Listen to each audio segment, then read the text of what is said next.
How are you doing, everybody? Welcome back to the Sean Atwood channel. I'm Ron Swanson, and we are live with Timothy Alberino, and we're going to be diving into his work as not only an explorer and an author, but looking into some of the mythology of the world that kind of bridges some of the things we know with the past. And Tim, thank you so much for being here. Please give us a little introduction and tell us a little bit about yourself before we dive into this. It's my pleasure to be with you. It's always difficult to give an introduction to try and explain to people what it is that I do. I'm an author, I'm a researcher, investigative researcher, and explorer. And I've been working in those capacities for about 12 years now. My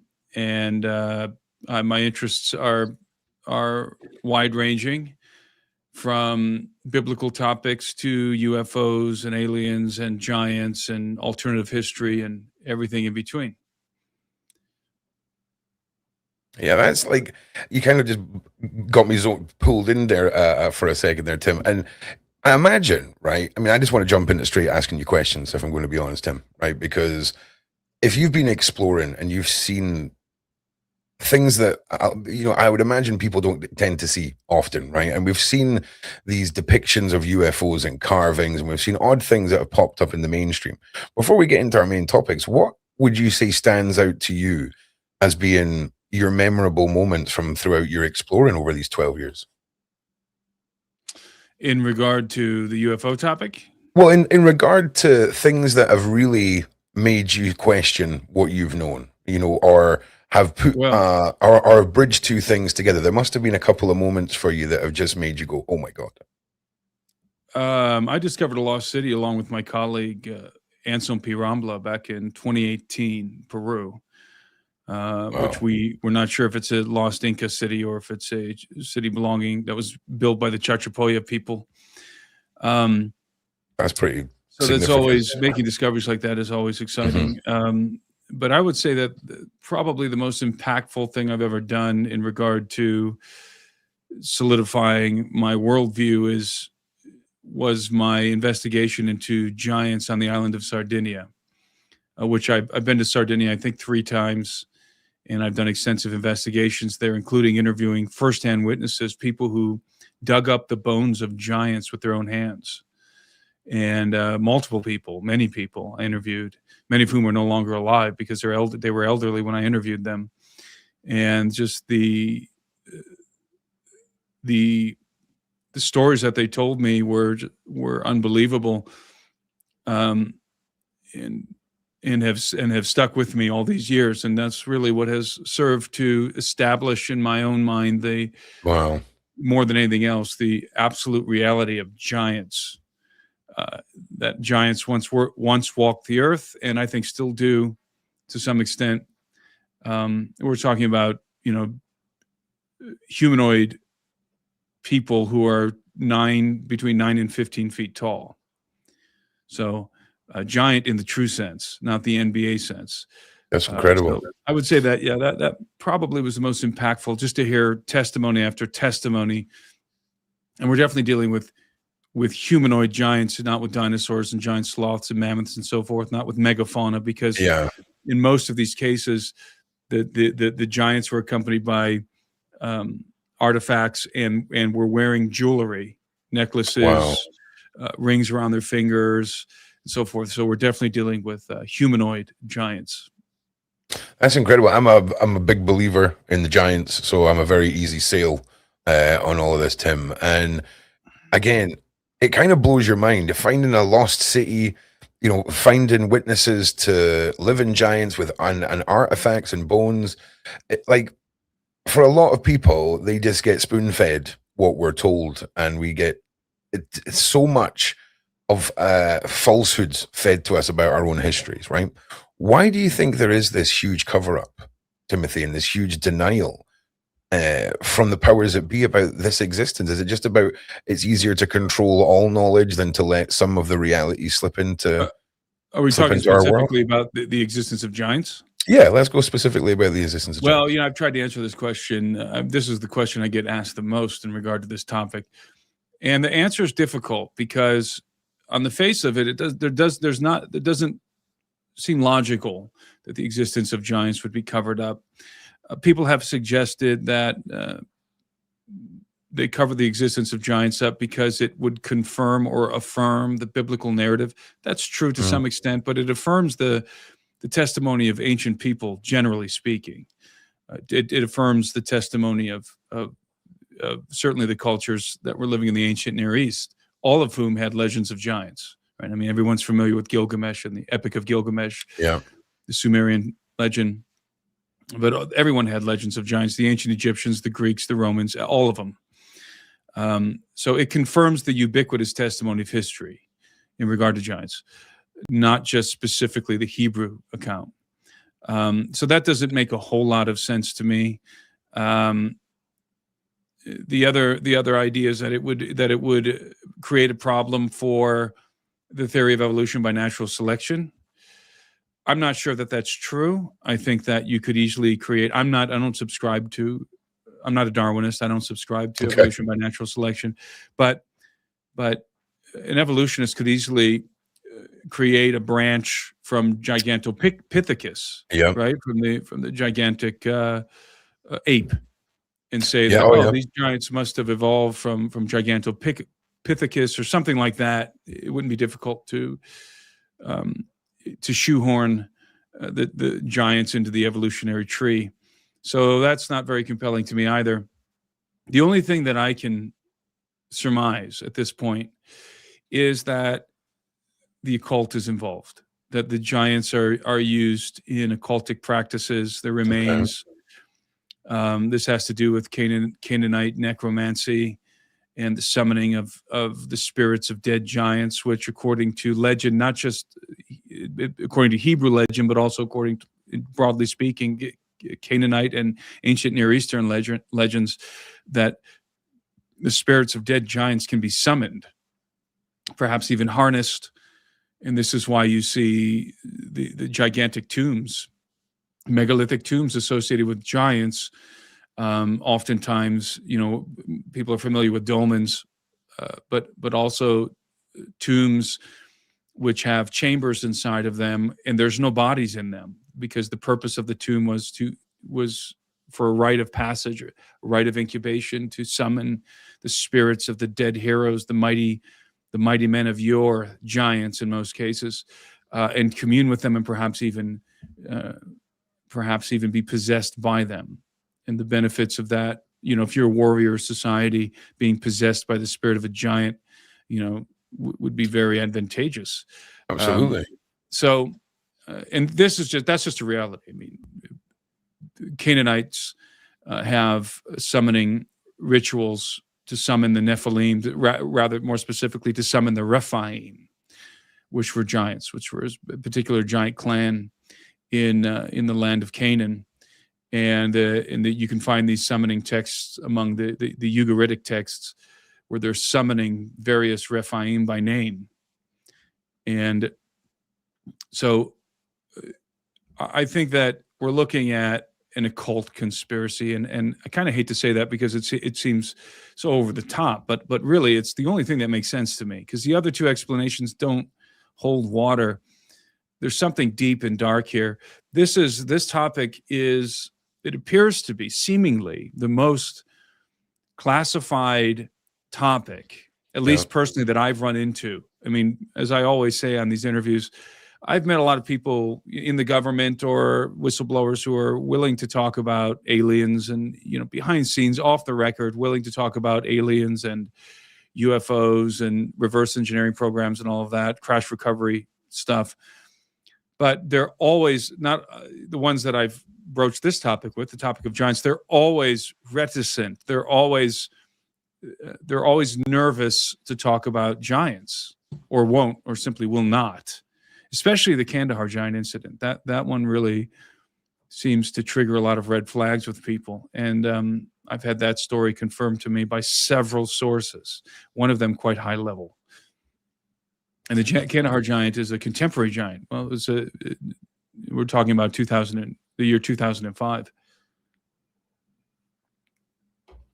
Say that name again. The Kandahar giant. The Kandahar giant. Yeah, the Kandahar giant. It's been around for a long time. Sort of an internet legend at this point. The story was originally broke by my colleague at the time named Steve Quayle, who's author primarily occupied with the subject of giants. And he was contacted by an elderly woman who wanted him to talk to her son, who was active duty. He was an active duty pilot, cargo pilot. He flew primarily C-130s. And ultimately, Steve was able to get in contact with this man, and I was able to interview him. Steve and I were able to interview him for a documentary film. Wow. Back in, I think it was 2016 or 2015 when we interviewed him. Okay. And so he told us a firsthand account of flying into, and he showed us, by the way, all of his credentials. He was. I've somehow managed to not hear anything. I mean, I'm sure the side chat knows because the internet is buzzing with this. It was apparently story's been around for a long time, and I'll tell you what. Every time I talk about this, people ask me about it all the time now. Every time I talk about it, the bots come out in force. I mean, the need to debunk this story is remarkable. Major. Yeah. It would be major. And for whatever reason, I mean, I can talk about whatever. I can talk about crash retrieval stuff, gray aliens, alien abduction, all kinds of stuff all day long. But as soon as I bring up the Kandahar giant, the reaction is vitriolic. And people say, you know, there's no proof. This story's been debunked. It's not just one story, by the way. It's not the Kandahar giant. There's one particular incident that I talk about, the one that pilot told us. But it's the Kandahar giants. There's a clan of giants living in the cave systems in Afghanistan, and I would bet my house on it. Okay, because I've talked to operators, and I've talked to SF operators, but also high level individuals in the Air Force, for example, who were commanders, who had personal encounters with these things, and others. So the story, wow, the story has not been debunked, and the individual that I interviewed it's not secondhand, it's not rumor. He literally flew the body out of Bagram, picked it up, flew it out of Bagram, delivered it to Qatar. It was, by the way, it was 10 to 12 feet tall, 1,100 pounds. Red hair, just like that image there. Red hair. That image up, it was delivered when he arrived on the tarmac. When he landed, he arrived in a C-130 to pick up a high-value asset, and he was met on the tarmac by what he thinks were military intelligence, rather either Army or Air Force intelligence, and he called them the babysitters because they stayed with the body, and it was delivered on a pallet, and you know the load master had to wait before it went on to the C-130, and it weighed 1,100 pounds. The guy. When you subtracted the weight of the pallet, the guy weighed 1,100 pounds, and they estimated his size at 10 to 12 feet tall. I mean, the pallet's about 9. I think those Air Force pallets are 9 by, I want to say 14 feet. And he was in the fetal position. He was hanging off the pallet. 6 fingers, 6 toes, red hair. 6 fingers, 6 toes. 6 fingers, 6 toes, red hair, and pale skin. Again, you're going to notice in the comments of your video, you're going to notice an inordinate amount of vitriolic commentary regarding this incident. It's like it's just automatically generated whenever the Kandahar giant incident is brought up for whatever reason. It's very, very highly classified. It's interesting because the two big things I can remember over the last couple of years where there's been giant footage on TikTok or on social media, there has been very public removals and denials of the footage that's been put out in a way that doesn't happen with UFOs or, you know, the lights in the sea or anything like that. So now that you mention that, there does seem to be a much tighter lid on the lore of the giant than anything else in the and I dare to say these words, right? But forgive my uneducated phrases, but the paranormal, the cryptid, the unexplained world, right? It seems they do keep a lid on this. And when you mentioned the occult, do you think perhaps we go to the occult because we know that there's evidence of the occult existing and all of this, but do you think maybe it's a thing? Have you ever seen any evidence of things to point towards dimensional reasons or shifting between realities, or a reason like that the cover-up could be?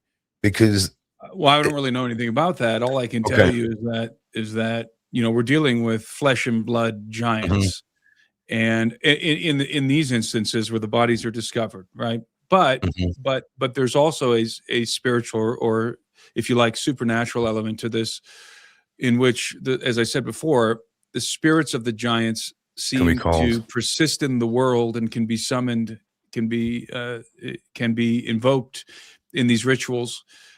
Certainly, as I said, the Canaanites believed this, the Hebrews believed it, and generally speaking, in the ancient Near East, this was a tradition concerning dead giants, and the root of this idea is found in the Book of Enoch.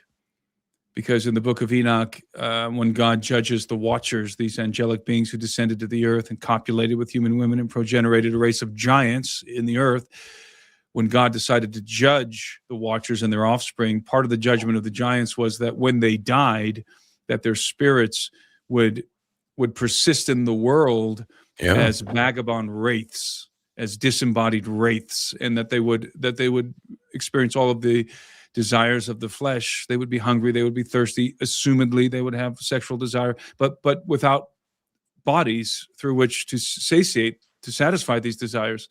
And so they seek to inhabit bodies. And so these are these are disembodied conscious beings who are in a state, an unnatural state, by the way, this is a curse, who are in a state of torment. And you'll recall that this is actually the premise of the first Pirates of the Caribbean movie. Remember Barbossa and his crew? They had the Mayan gold curse, where all Barbossa wanted to do was to be able to bite that apple and to be able to enjoy the pleasures of corporeal reality, but he couldn't because during a full moon it was revealed that they were wraiths. And they couldn't eat or drink, they couldn't enjoy anything, and that's precisely the curse of the spirits of the Nephilim, of the dead giants, according to the Book of Enoch. And generally speaking, so it's certainly the Enochic tradition, but generally speaking, the traditions of the Levant, at the very least, the traditions of the Levant, of the Canaanites and the other clans, many of whom were giant clans that were inhabiting the land of Canaan. Certainly during before and during, and then to some extent after the conquest of Canaan by Joshua and the Hebrews. Yeah, it's an incredible topic, Tim. I'm not going to lie. I'm quite new to the flesh and blood reality, and the realness of stories like yours. That have some real weight behind them. Can I just one more question on giants? What's your take on Admiral Byrd's story and the ice wall, the center of the earth, and the narrative of larger creatures dwelling under our feet? So obviously Operation High Jump was real. They went down there, and according to Admiral Byrd's own testimony, they encountered flying saucers, a craft that could go pole to pole, in the blink of an eye. And there was some sort of a kinetic encounter with something. I think that their main purpose was to go down there and dislodge a Nazi base. I think there was a Nazi submarine base down there, or at least that's what was believed, that the Nazis had constructed a base under the ice. Because they went down there with Admiral Byrd had some military assets with him, some naval assets. So it wasn't just an exploration expedition; it was a military expedition. And in fact, I don't recall the exact details, but I believe they lost a couple of those assets in some kind of a sortie with an adversary, and that adversary had flying saucers. So, or at least there were flying saucers involved or monitoring the situation. Nobody really knows. Now, that all of that is historical fact. What we don't know is whether or not Admiral Byrd's diaries are real. And in Admiral Byrd's diaries, there's this very colorful story of Admiral Byrd flying over this particular area in Antarctica where he sees that the ice retreats, and it's this very lush, verdant area, and he sees mammoths walking around down there and other kinds of megafauna. And it's this very elaborate story where they land and they go down into the inner earth and they encounter different entities and so forth. It reads like fiction because I personally think it is fiction. You think it is? Okay. I'm not convinced that the Admiral Byrd diaries are real. I mean, it doesn't read like a military man writing an account of what he encountered. It reads like fiction. So I'm doubtful that the Admiral Byrd diaries are real, although obviously the Operation High Jump was very real, and the fact that they encountered flying saucers, it's a matter of history. Well, let's tell you what, Tim, I could sit and talk to you about giants all night. I'll be honest with you. I would love to specifically get you back to just really drill into more on giants. They're very, very at the center of my heart with a lot of things that I do, and it would be great to know more. But look, flying saucers, aliens, reptilians, hybrids, humanoids. Where should we begin? Okay, because it's a topic that people can argue that we're talking about aliens, off-worlders. People argue about interdimensional beings. We talk about ancient races that walk among us. Where do you sit? What have you seen throughout your work, whether it's exploration or stories, whether it's paintings or archives that reference this reptilian grasp that seems to have its mittens round our planet, if you ask in opinions of many? Well, let me talk about what I think is likely to be true. Sure. In all of this, because there's obviously, as you well know, there's the subject of ufology is vast, and there's a lot of lore in there, some of which is substantiated, but most of which is not. So let's frame this in what I believe to be true or likely to be true. I think is the best way to phrase it. Sure. I think that I think that we are interacting with at the very least, with four different races, four different species of beings, if you will. Okay. And the first three, I have a high degree of confidence. The fourth, not so much. But let's enumerate them. So the first one is, of course, the gray alien. I would say that my degree of confidence with the gray alien is my perspective is it's a stone cold fact. Gray aliens exist. They're real. They're biological beings. They crash. They die. And the gray aliens are members of a particular faction. They're not in charge, so to speak. The gray aliens appear to be the small ones, because there's also tall grays, which is kind of a different thing. But the small grays, typical gray alien that's about 3.5 to 4 feet tall, they appear to be managed by another species, which Dr. David Jacobs denominates the insectilins, sometimes called mantids. I personally think that the insectilins manufacture the grays, that they genetically engineer them.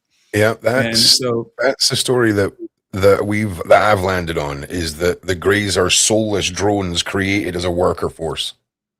Yeah, I don't know if they're soulless, but I think they may be some kind of cybernetic drone. I'm just assuming a cybernetic component. There may not be one, but they certainly, at the very least, seem to be clones. Yeah. And they're being genetically engineered by the insectilins. And so that's one faction, grays and insectilins. The insectilins are the managers of the abduction program. And that's primarily the activity of the grays on planet Earth, is the abduction program.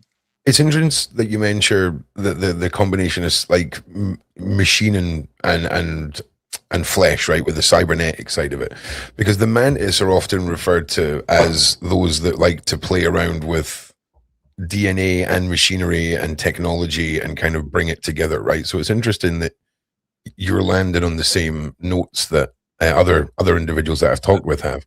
Well, I derive this perspective directly from the abduction material.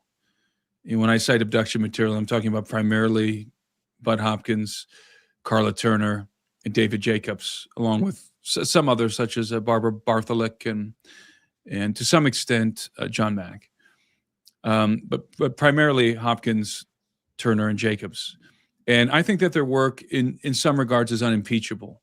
And they all sort of drew the same conclusion. I say sort of because let's put it this way: they all defined the same phenomenon, and the phenomenon, of course, is alien abduction.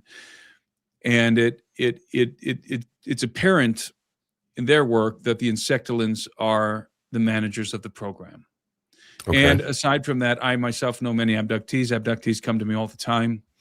And abduction is ongoing, by the way. There's a persistent myth on social media that abductions have stopped or that have shifted from physical to non-physical or some nonsense. Not true. Abductions are still happening. We're talking about the physical abduction experience. Alien abduction is a physical experience in every way. I mean, you're physically removed from your environment. It's not astral projection. It's not a supernatural experience. It's not, like tripping on DMT. You are physically removed from your whatever environment you happen to be in. Even if it's in the midst, you could be at a party, and Greys can abduct you. They switch everybody off at the party, and they take you. And when I say switch everybody off, everybody sort of goes into a state of what would be the right way to explain this? Maybe something like a comatose. Yeah. And then when the abductee is returned, everyone is just switched back on. The Greys do this all the time, and there's no reason to believe that the program has ended. So the experience is physical. You are physically transported onto a physical craft, and then you are subjected to physical procedures on board that craft, and those procedures relate to the production of human alien hybrids. Again, under the management of the Insectolins. The Insectolins are managing the program. And again, this comes from the abduction material. And a lot of people are very skeptical about this information because they think I'm pulling it out of thin air. No. There's voluminous data that lends itself to scientific inquiry. And that is, again, to some extent, I would describe it as unimpeachable. I mean, the phenomenon is well documented. The details of the contours of this phenomenon are well documented. That doesn't mean that everything is known about it, but at the very least, we know that abductions are hereditary, and that the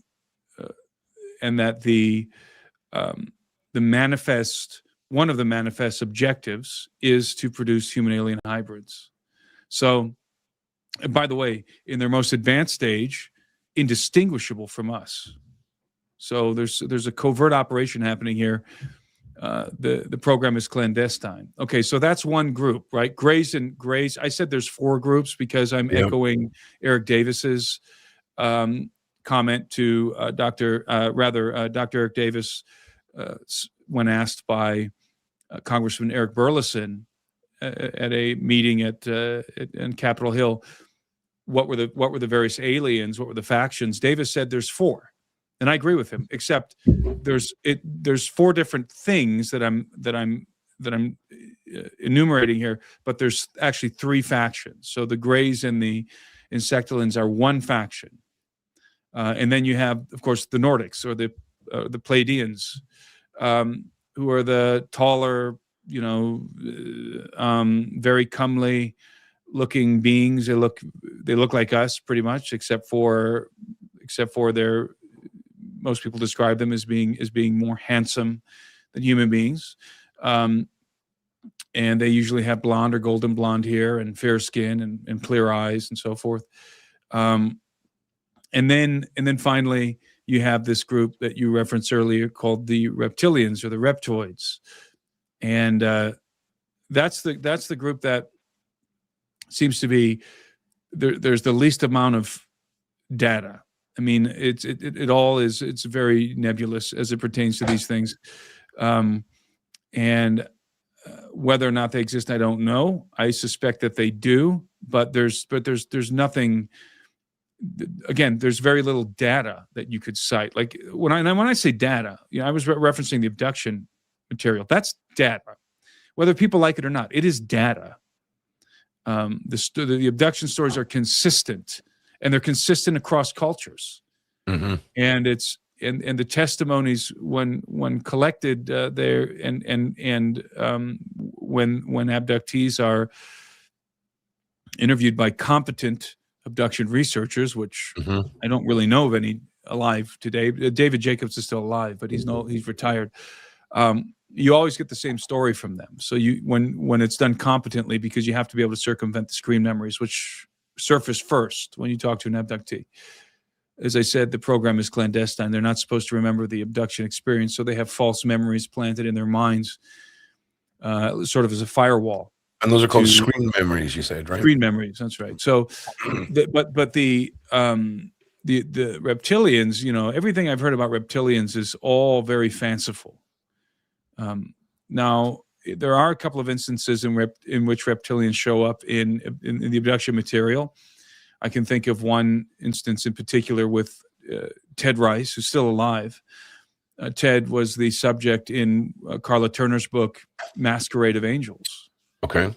And Ted had a without going into Ted's story, he had some very visceral encounters with reptilians. But again, I mean, it sounds crazy, right? It sounds like I'm too confident about this, right? Well, when you take the abduction material and then you compound it with all of what we know about the crash retrieval program, now all the whistleblowers, things that are being said publicly, things that I've been told privately, we've recovered the bodies of grays and other things, not just gray aliens, other things, but certainly gray aliens in some of these craft. And I have no reason to doubt people who give congressional testimony, but also things that I've been told behind the scenes. So I think that's a very broad view. That's a very broad view of the 35,000 foot perspective. Is we're at least dealing with a handful of different entities here. Now, the nature of these entities, the provenance of these entities, that could be debated. Although I would say this, NASA, I think it was what was it, 2 years ago? I can't remember the details. I'm very foggy on these details, but okay. NASA basically admitted to the world that they had discovered evidence of microbial life on the planet Mars. I don't know if you recall that. I do recall that. It didn't really make many waves. It was published in the media and then it disappeared. And it wasn't, if I recall, it wasn't so direct. It wasn't NASA making a definitive statement, declaring we found life on Mars. Rather, it was, we think we might have found evidence of ancient microbial life, sort of thing. Ancient microbial life on Mars. So there's just to back up what Tim's talking about right there. You guys can pause it and watch this back if you want. Right. And so the reason why I bring that up is, well, I think it's much more definitive actually than that. I think they have discovered and not just ancient microbial life. I think they found that was from 6 days ago. So what you're talking about is definitely, I remember hearing about this too, but for some reason that's from less than a week ago. But you get that feeling, right, that they test the water. I feel like it's like they're testing the water with public reaction to the possibility of, okay, good. Right. Carry on. And so the idea here is that they, by announcing that they maybe they found microbial life on Mars, they're prepping the public for the announcement that yes, there was microbial life on Mars, which is the precursor for the next announcement. There was intelligent life on Mars, right? Or animal life, and then intelligent life. So here we have an extraterrestrial context framework being constructed in the background. Because if you have microbes on Mars, that's extraterrestrial life. Now, it's not sentient life, No, but it's yes. but it's extraterrestrial life. Yep. And if you have microbes, you may have all kinds of things. You may have had, Mars probably had an ocean at one time that dissipated, right? Because it lost its atmosphere. So what kind of creatures might have been in the sea on Mars, right? So you are now firmly in an extraterrestrial context, are you not? Yep, I agree. And so I find it bizarre today, and this is a trend of let's say, what's the new generations, Gen X and Gen Z or whatever. Dude, Tim, I have no idea, bro. Like, it's the newcomers to ufology in the last decade, really in the last 5 years. There's droves of people who've entered the scene, who've become interested in the topic of UFOs, UAP. I can't stand that terminology, but that designation. But there's droves of new people who've come on board, so to speak, and they don't have the background. They don't have the foundation of all of the good ufology that has been the foundational material that has been laid over decades by highly competent researchers. People like Stanton Friedman, and Hynek and Stringfield and others who've done great work, and of course all of the aforementioned abduction researchers and dozens of others who, before this topic was popular, risked their own careers and reputations to research ufology, to track down sightings and stories and abductions and looking for physical evidence and talking about crash retrievals. See, that's a body of knowledge, and it's foundational, because what the whistleblowers have been testifying in Congress is an affirmation of what these ufologists have been saying for decades. And so the problem now is that you have, as I said, droves of new people entering ufology, and they're gravitating towards these particular ideas in regard to the phenomenon, the ideas that are trendy, that are getting the most play on social media. Those ideas being that aliens are interdimensional beings, aliens are time travelers, aliens are crypto-terrestrial, right? Everything except what is crypto-terrestrial? So crypto-terrestrial would be, the crypto-terrestrial hypothesis posits that there could be beings that are indigenous to the Earth that have been inhabiting the Earth, surreptitiously with us for hundreds and thousands of years. So let's say, for example, if we discover that gray aliens are in fact an aquatic species that are indigenous to planet Earth and have been inhabiting the deep seas, right? But they've been hiding, basically. They're therefore crypto-terrestrial. They've been here all along, but they've been their existence has been clandestine. Their activities have been clandestine, but nevertheless they've been here all along. That's crypto-terrestrial. That's not the only.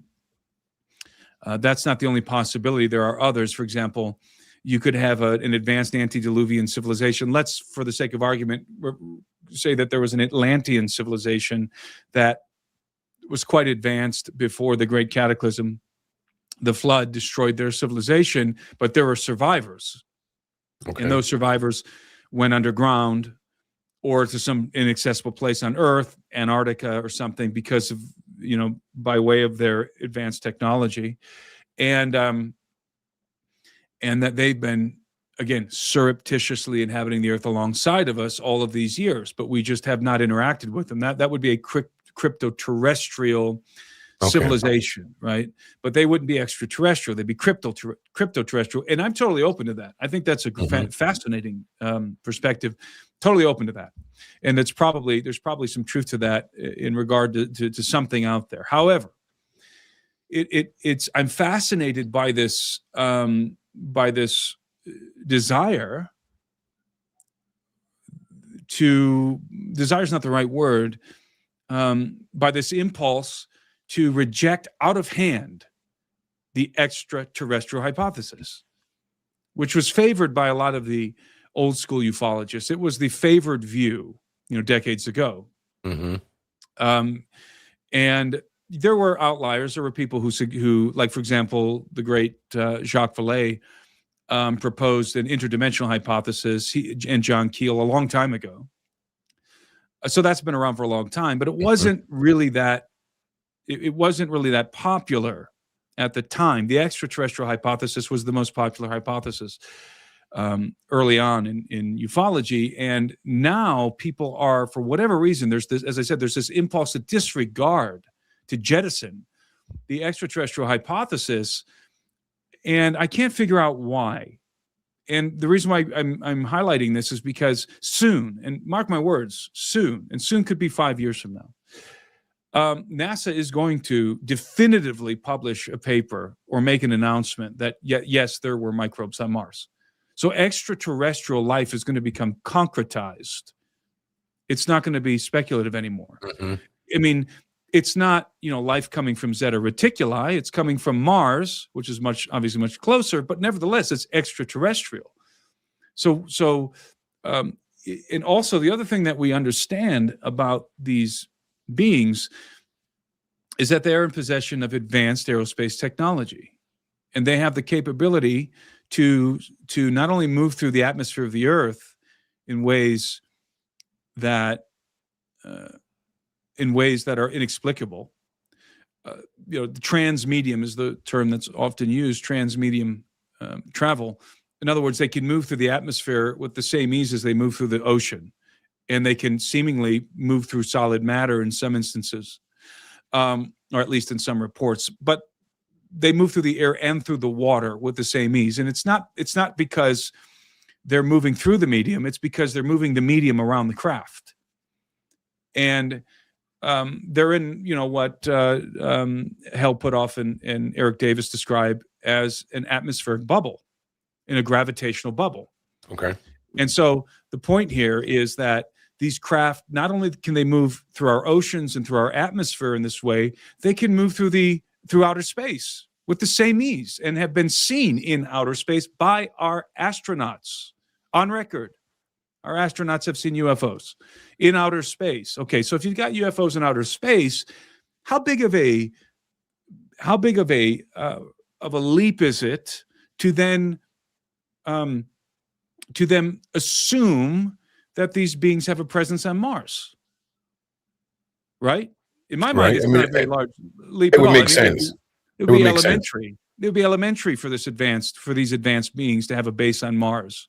And so if they have a base on Mars, which I believe they do have bases on Mars and on our moon, by the way, then the extraterrestrial hypothesis is very much still in play, because they're here. Obviously, they're here. And I do believe that they're at the bottom of our oceans. I think they have mobile bases and they have underground bases, and they're inside of our mountains, by the way, the various factions. And they're operating in our atmosphere.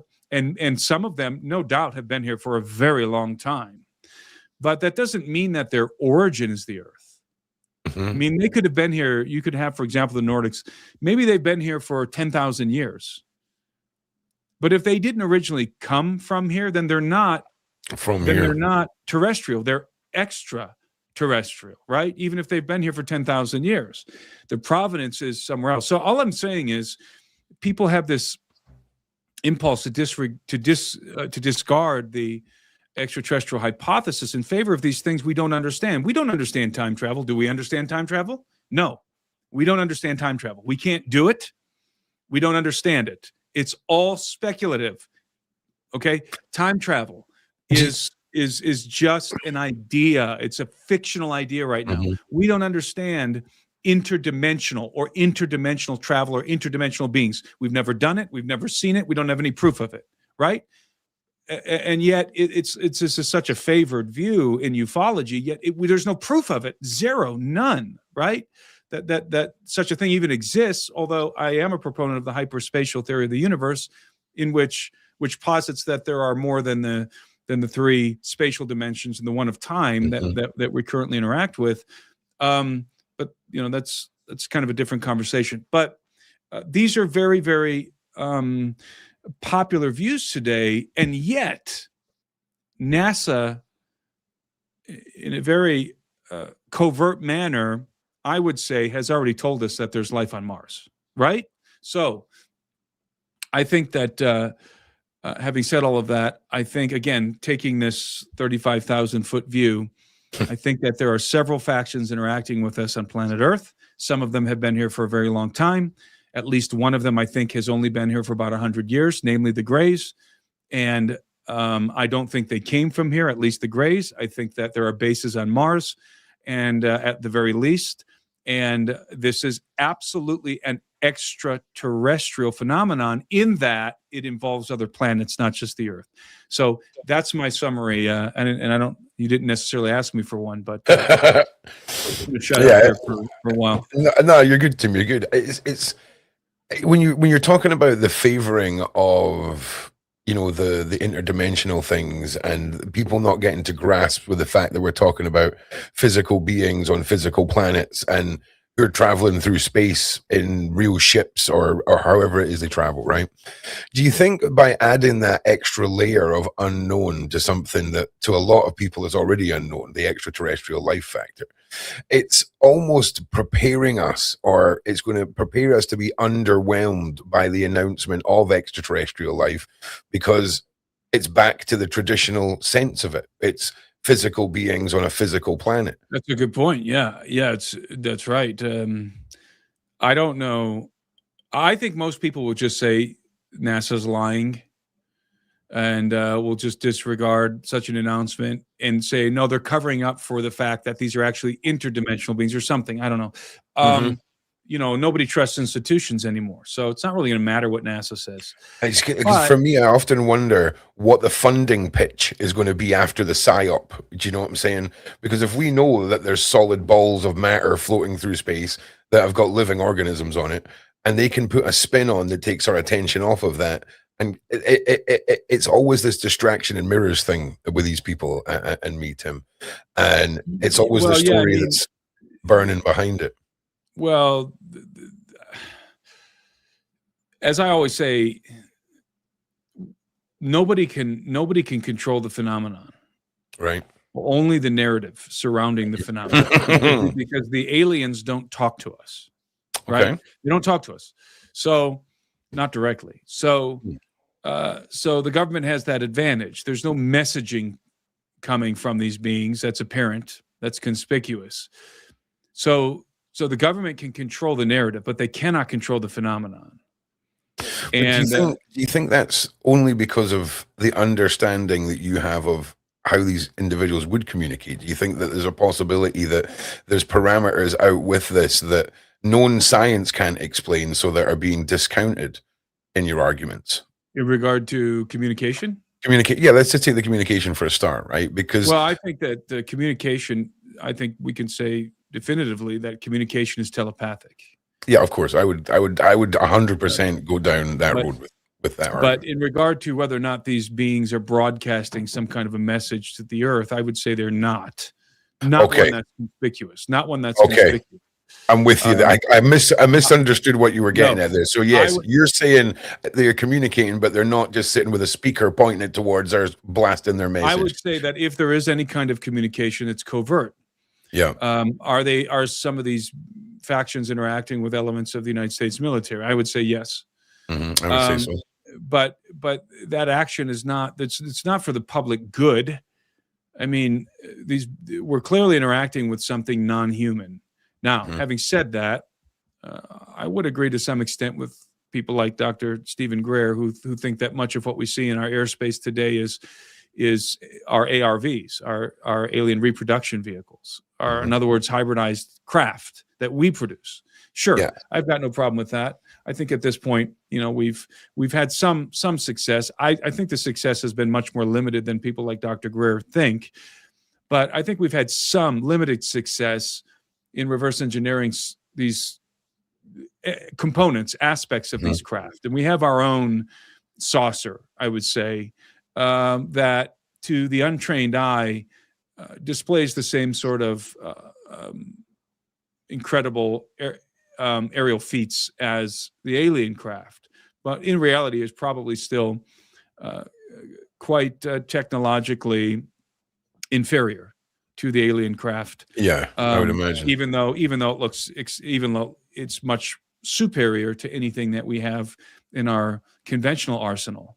So, in other words, we have craft that look like they're 500 years more advanced than the jets that we're deploying right now over Iran. Mm-hmm. And it's tricky when we say we, right? Because people assume I'm talking about the United States government, when in fact it could be Richard Dolan coined a term years ago, breakaway civilization. We could be looking at something like a group, a controlling faction within that is to some extent above, that supersedes the United States government, a breakaway civilization, so to speak, in possession of the technology, and that it's not really accessible, at least some of it is not really accessible to the United States military. Although most of this technology has the technology that we've been able to reverse engineer and from which we've derived ARVs, our own reproduction craft. Some of that technology has been funded by American taxpayers.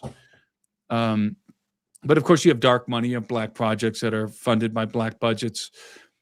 In other words, some of the funding comes from the American taxpayer, and some of the money does not. It comes from nefarious, let's put it in these terms, from nefarious enterprises.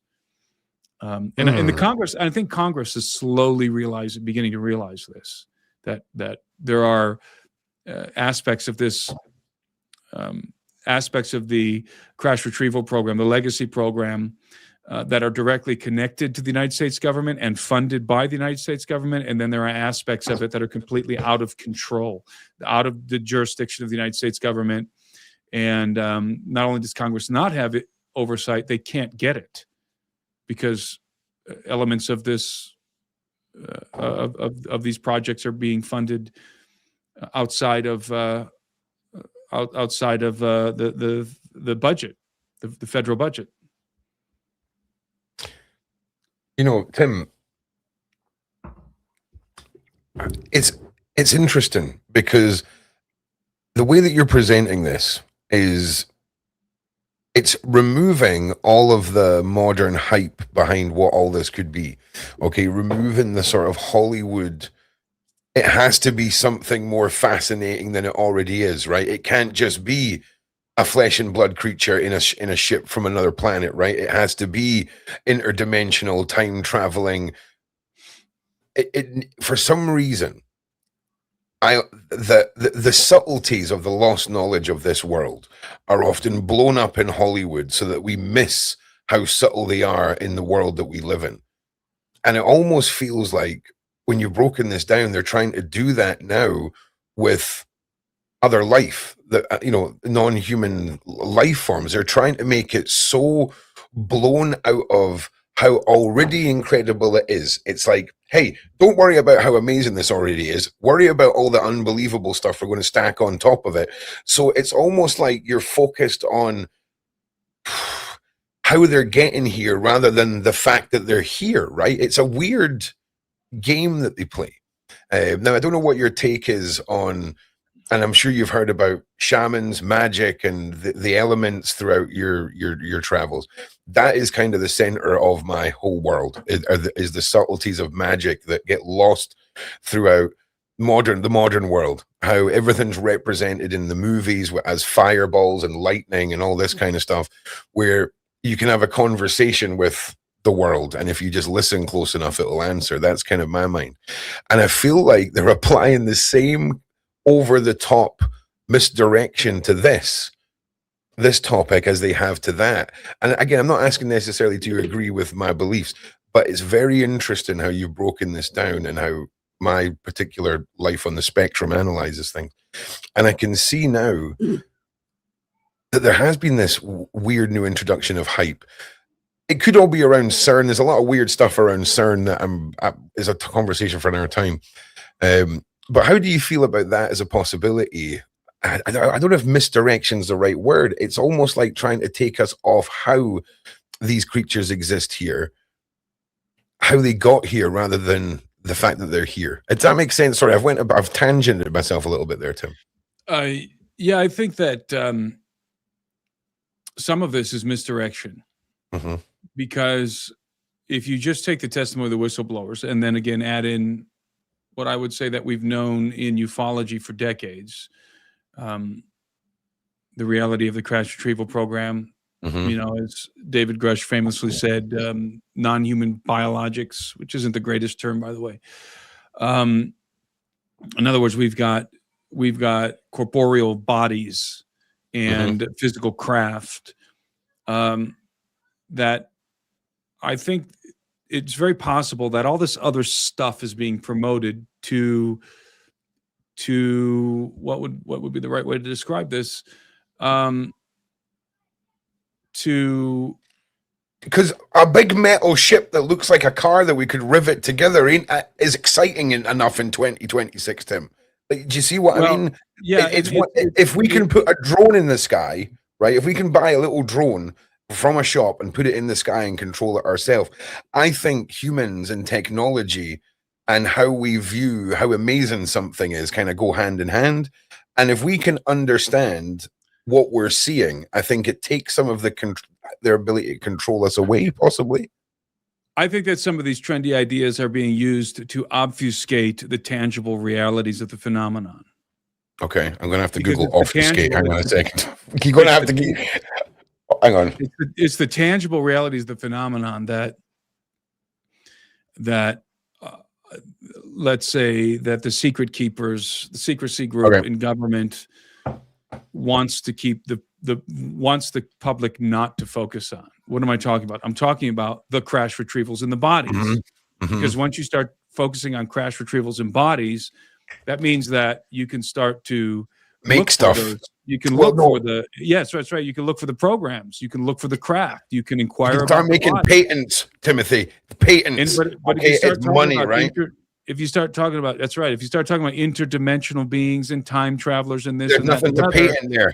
There's nothing. It all becomes very intangible and metaphysical, and it kind of gets everybody arguing about, having these ontological arguments and creating this sort of chaos inside of ufology, instead of everybody drilling down on crash retrievals in alien bodies. And people say, well, this is a famous meme, now that's out there. I used to believe in aliens until the government told me they were real. Right. Well, that's very cute, but the problem is the government is actually telling you they're not real. The whistleblowers are telling you they're real. The government is telling you they're not real. The government is ARO. The all domain. What's the acronym for ARO stand for? I can't remember. The all domain anomalous research organization office, something like that. But ARO that's the group that they're the government. They represent the government narrative, the sanctioned narrative out of the Pentagon, not the whistleblowers. Everybody makes this weird. And again, I think that this has been done purposely to the public. People there's been seeds sown into public discourse in ufology to distrust the whistleblowers. And to depict them as the government narrative. This is the government lying to me. I used to believe in aliens until David Grush told me they were real. Well, David Grush isn't the government. He's a whistleblower. He's defected to some extent from the narrative, the sanctioned narrative. And if you want to listen to what the government is saying about UFOs, UAP, then go read the reports published by ARO. ARO is the government, and what they're saying is, in no uncertain terms, there's nothing to see here. This is largely debunked. We can't explain all of the aerial phenomenon, but most of it has prosaic explanations, and we haven't found any evidence of extraterrestrial life. We haven't found any evidence of non-human intelligence. There's your government, right? Mm-hmm. So what I like to say to people who present me with that meme, I used to believe in aliens until the government told me they were real. And then I say, no, here's the government telling you they're not real. What now? Mm-hmm. So are you going to use that meme and say, oh, okay, so now I know that the government is telling me that aliens are not real, therefore I'm going to believe in them? I mean, it's all very stupid, to be honest with you. So there are a lot of chirping birds right now in ufology, and everybody's talking about time travel, and everybody's talking about interdimensionality, and everybody's talking about all these other ideas, when all we should really be concerned about right now is, where are these projects? Where are the bodies and the craft that have been recovered? Yeah. And how is it that all of so much of taxpayer money has been dumped into these things and there is zero oversight? You've taken our money and then you've lied to our faces. There's zero oversight. So that's the conversation that the secrecy group does not want us to have. And that's what the congressmen and women who are working on this problem, that's what really is grinding their gears, is that they have run up against a program that it seems to be explicitly, intentionally designed to circumvent them as congressmen and women, right? To circumvent oversight, congressional oversight, and therefore the oversight of the American people. And so the problem is, and there are some obviously legitimate reasons for some of this. We want to maintain a technological advantage over our adversaries, certainly. But the basic realities of this phenomenon need to be told to the public, that we have recovered craft that is non-human in origin, and we have recovered bodies that are non-human, right? That basic reality needs to be, at this point in time, it just needs to be told to the American people and to the people of the world. And that's what a lot of these congressmen and women and whistleblowers are fighting for right now. Tim, could we not argue, right, that in the grand scheme of space, these factions and what seems to be a battle to keep it all secret on Earth? I mean, when we talk about crashed ships, I often ask myself, is it not out of the rule of question that if these creatures, these other races, if they had the ability to travel through, say, I don't know, let's just use like a Stargate for an example, some sort of portal thing, go through one end to the other, that could be repackaged and misconstrued as interdimensional? Because I believe, precisely. I mean, I've got to kind of argue that if I was an insectoid, right, and I took a bunch of my enemies, or if I was a Nord and I wanted to expose the Greys, I would just catch a bunch of them, stick them in a metal tin, and throw them against Earth, and hope the Earthlings find it, so that they're presented aliens in a way they can understand, right? Oh, it's a ship. Well, I know what a ship is. We've got boats and cars, right? My little brain can understand this. Because if they just open up a freaking portal and walk through it, I think at some point our brains would have just been, what are we seeing, you know? So do you think there's an argument where we could see the misrepresentation of technology as interdimension or time traveling just because of how it kind of looks a bit cool? It looks a bit cool, right? But could we not also argue that these crashes could be deliberately by opposing factions from within these races trying to expose the other race and not themselves to us in a way that we can understand? And I'm sorry again, my tism's wild today. Or maybe they're dogfights. And yeah, could be dogfights. Yeah, could be. In some cases, one faction shoots down another faction's craft. That's possible. Or we're working with one faction against another. That's another possibility. But you make a good point. So if I see which I've seen UFOs, but if this is something that many people have seen. If you see a craft, let's say a saucer is hovering in the sky, right? Yep. And then in the blink of an eye, that saucer's gone. It just shoots off into the distance, right? At an incredible rate of speed, almost instantaneous travel, instantaneous acceleration is the way that Lou Elizondo describes it. Well, it's not difficult then to extrapolate that whatever technology that these beings have, traversing the cosmos isn't going to be difficult for Right. them. Okay. Right. Let's shut off the rest of deep space and let's just look at our solar system. Sure. Would it be very difficult for beings in possession of that kind of technology to get to the moon? No, we just went to the moon again in the Artemis program. Well, these things could get to the moon in a matter of minutes, maybe seconds. Obviously, you know, based on their capabilities that we've been able to observe. Well, then, is it that much of a leap to think that they could also get to Mars with ease, or Venus, or the other planets? No, I mean, I think we can extrapolate that. Okay, if they can do these things, if they're displaying these kinds of aerial maneuvers in our atmosphere, then they're probably doing them in outer space. So yeah, it's the basic math. What's the need? Here's my question. What is the need? Why do we need another theory?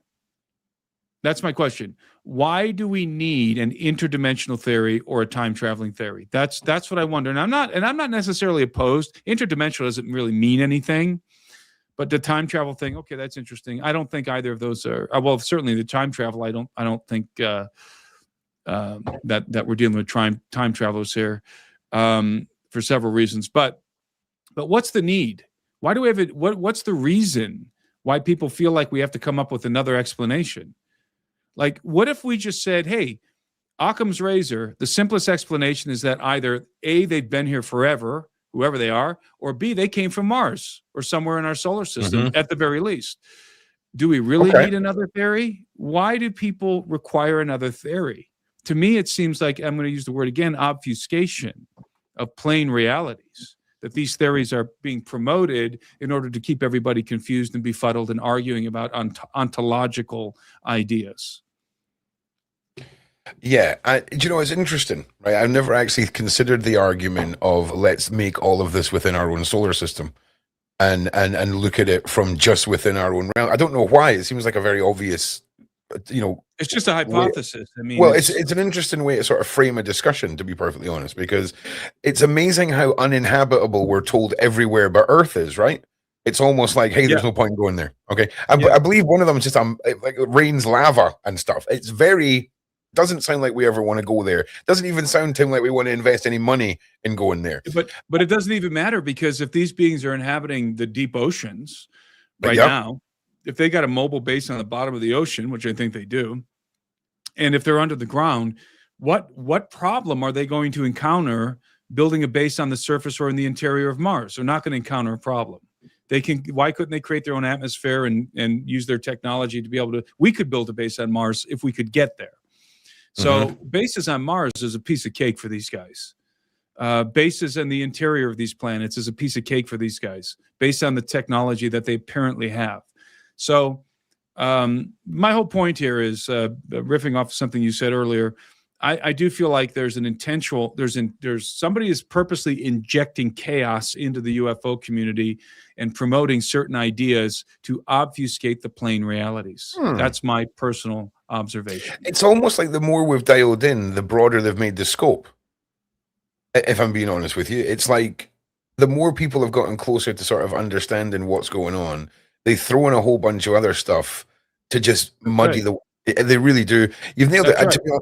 And to be honest with you, Tim, right, I genuinely could sit here for the next 4 hours listening to you, you know, putting this all, telling us how to frame this in a little bit of a less unbelievable way, right? Because when we dial it back to living, breathing, sentient beings traveling as we do, it kind of puts it in perspective just how much has been put out there to kind of mislead and guide us. Now, here's the thing.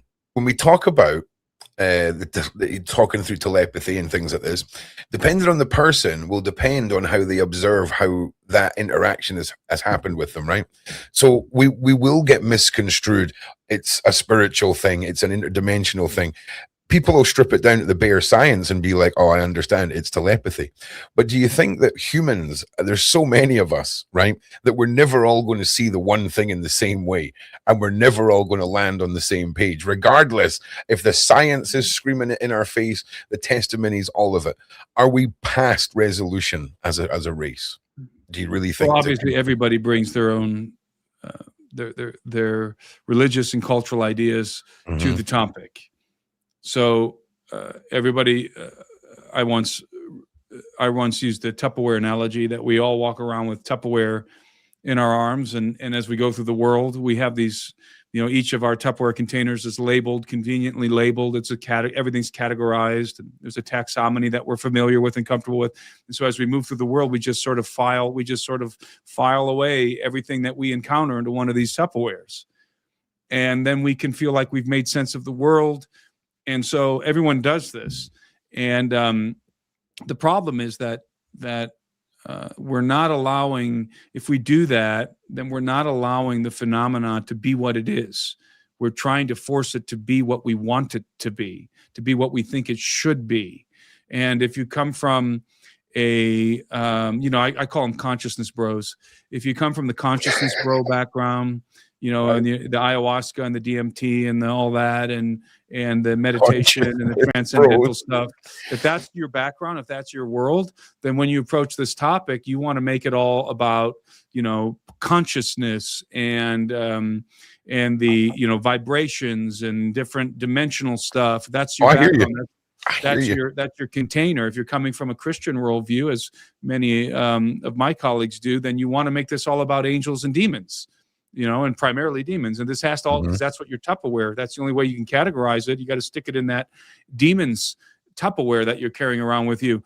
And that's the way you approach it. I mean, if you're coming from a purely scientific background, let's say agnostic or atheistic background, then you're going to be more intrigued with the time travel aspects, the potential time travel aspects of this, or the crypto-terrestrial or extraterrestrial hypothesis, or whatever.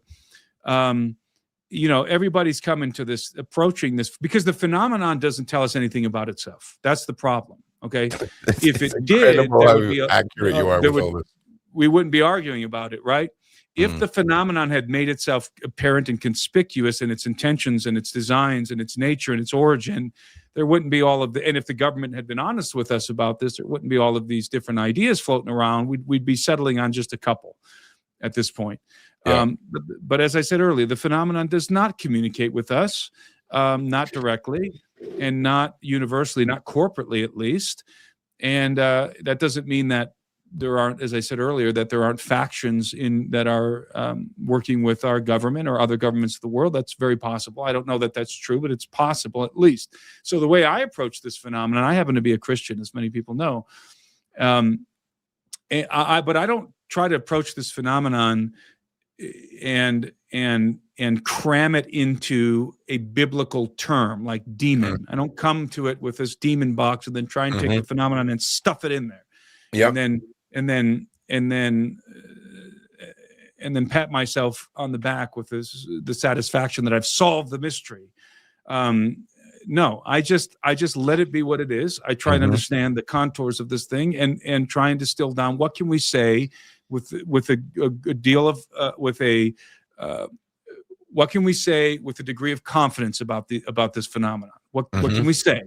And then based on those things, begin to extrapolate and hypothesize various ideas. And because I don't believe that any of this threatens my worldview. I don't believe any of this threatens the biblical worldview. And a lot of Christians feel like it does. But I don't, because I have a very expansive biblical paradigm.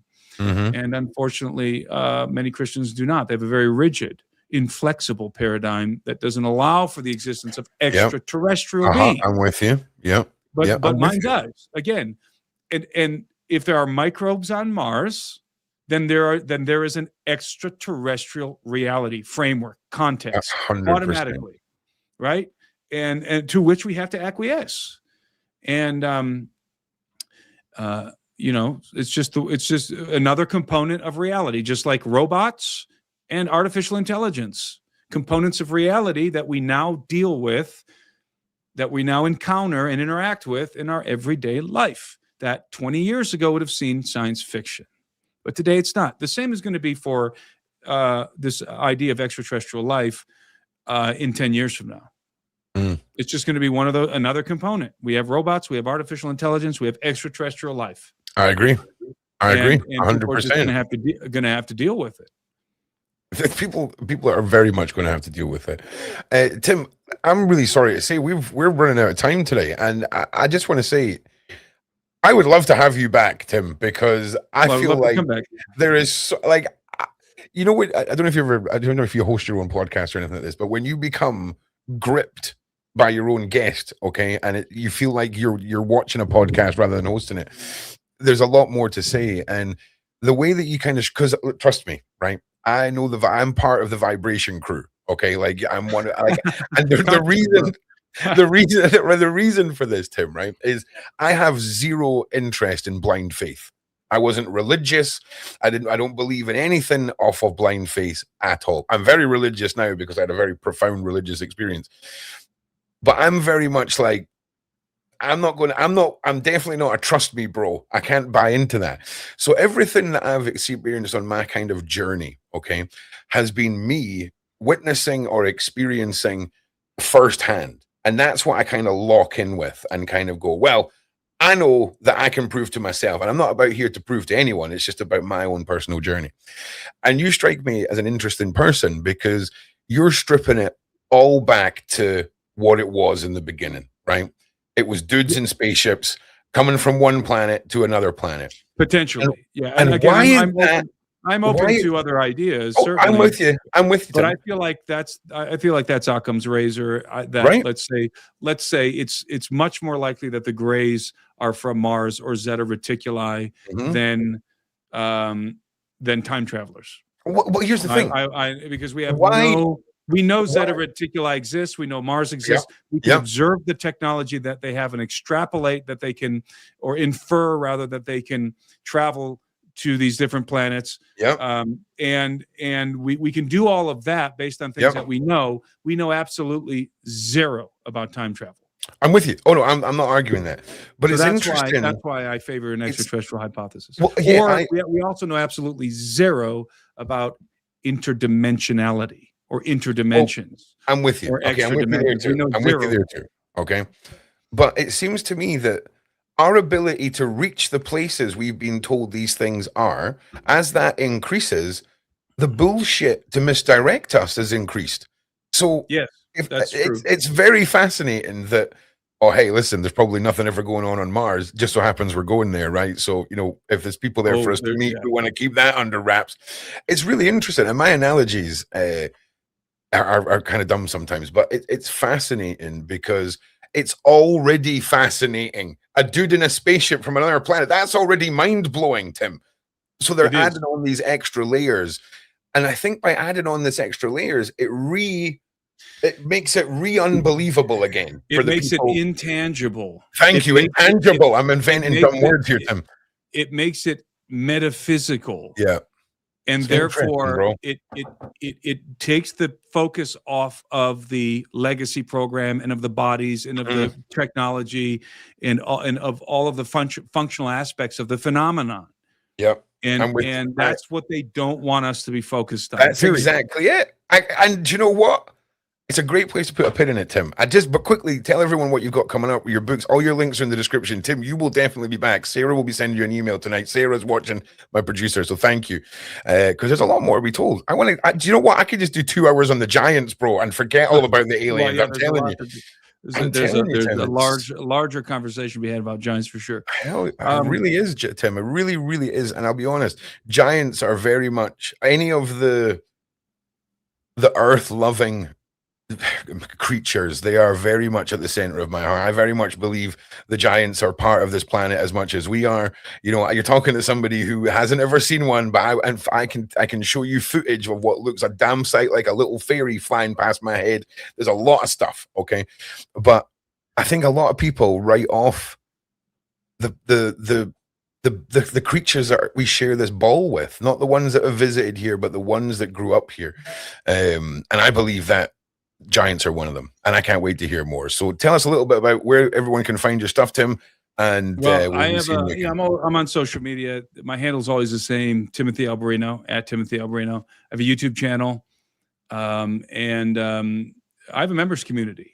And for people who are interested in further exploring my perspectives and joining a community of people who are just absolutely amazing, and it's a troll-free troll-free environment. I have my own social media platform, and I publish a ton of exclusive content for that community.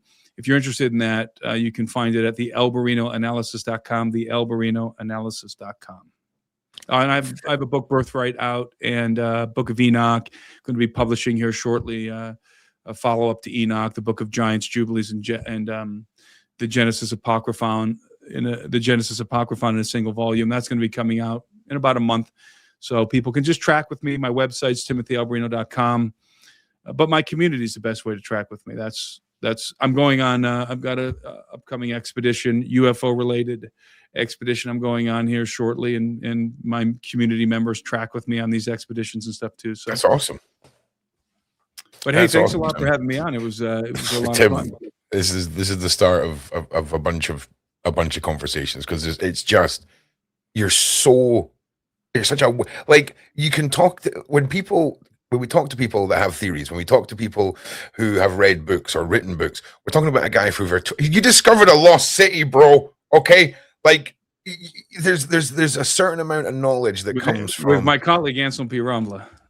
Yeah, okay, big shout out to the colleague too, right? But when it comes to holding ancientness in your hands, when it comes to speaking to people who've been entrapped in culture, I'm making up words again, Tim, in cultures that have been lost or forgotten, it's the forgotten knowledge, Tim. And when we talk about isolated and lost tribes and all of this kind of stuff, that is where it's, in my humble opinion, going to have those elements of that lost knowledge, whether it's how they freaking built the pyramids, where the giants come from, what fairies are, whatever.